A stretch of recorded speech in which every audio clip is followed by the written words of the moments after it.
नाजरीन, किसी भी मुल्क का बेहतरीन इंफ्रास्ट्रक्चर उसके पुख्ता रोड्स होते हैं।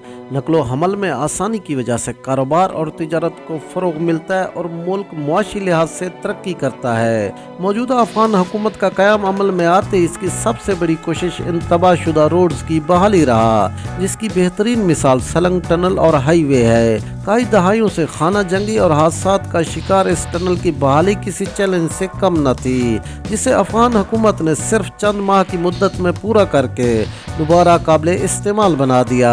इस टनल की अहमियत बहुत ज़्यादा है। ये मुल्क के लिए लाइफलाइन का काम करती है, क्योंकि ये अफगानिस्तान के शुमाल से जनूब तक बड़ा ट्रांसपोर्टर लिंक है। ये टनल मुल्क के दारुल हुकूमत काबुल को शुमाल के 16 सूबों के अलावा सेंट्रल एशिया के तमाम ममालिक से मिलाती है। सलंग टनल दुनिया की खतरनाक तरीन टनल है, क्योंकि ये को हिंदू कश के खतरनाक पहाड़ी सिलसिले सलंग पास पे वाक़े है, जिसकी ऊंचाई 11,000 फीट है। इस टनल की तामीर नौ से आमदोरफ्त में आसानी होगी, क्योंकि 72 घंटे का सफ़र कम होकर अब सिर्फ 10 घंटे का रह गया है। इसकी मज़ीद डिटेल में जाने से पहले आपसे गुजारिश है, हमारे मालूमाती चैनल रियान टीवी को सब्सक्राइब कर लें।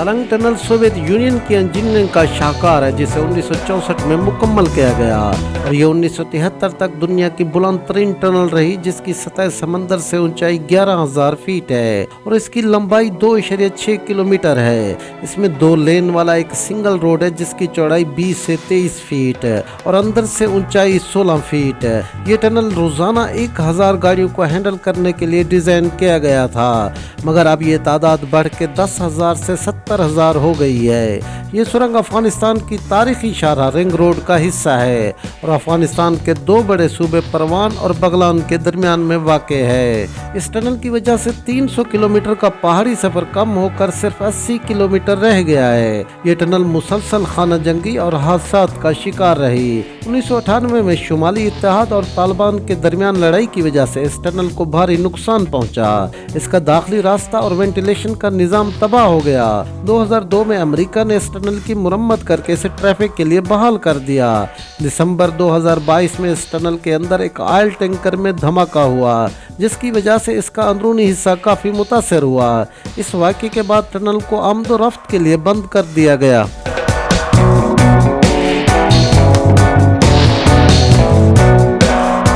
सलंग टनल तामीर नौ के लिए कई माह तक बंद रहने के बाद आखिरकार 20 दिसंबर 2023 को मुसाफिरों के लिए खोल दी गई और इफ्तिताही तकरीब से खिताब करते हुए नायब वज़ीर आज़म बराए इक़्तिसादी अमूर मुल्ला अब्दुल गनी ने कहा, इस टनल की बहाली दरअसल अफगान मईशत की बहाली है। अफगान हुकूमत शाहराहों और सड़कों की तामीर के लिए पुरअज़्म है और बगैर किसी गैर मुल्की इमदाद के इस टनल पर आने वाली लागत को कौमी बजट से अदा किया गया, जिसकी तफसील अभी तक नहीं बताई गई। वजीर तामीरात और मवासलात मुल्ला मोहम्मद ईसा का कहना है, सलंग टनल के अंदरूनी हिस्से में कंक्रीट और इसकी 16 गैलरियों को मियारी तौर पर तामीर किया गया और इस टनल में फायर सिस्टम, ऑक्सीजन, लाइटिंग और मवासलात के निज़ाम को नए सिरे से इंस्टॉल किया गया है। किसी भी इमरजेंसी और हादसे की सूरत में एक इमरजेंसी स्टेशन कायम किया गया है। उनका मजीद कहना था, ये टनल मुल्क का वाहिद शुमाली और जनूबी दर्रा है जो अब बगैर किसी रुकावट के सारा साल चलता रहेगा, जिससे पाकिस्तान और वस्ती एशिया के ममालिक के दरमियान तिजारती आमदोरफ्त में मजीद बेहतरी आएगी।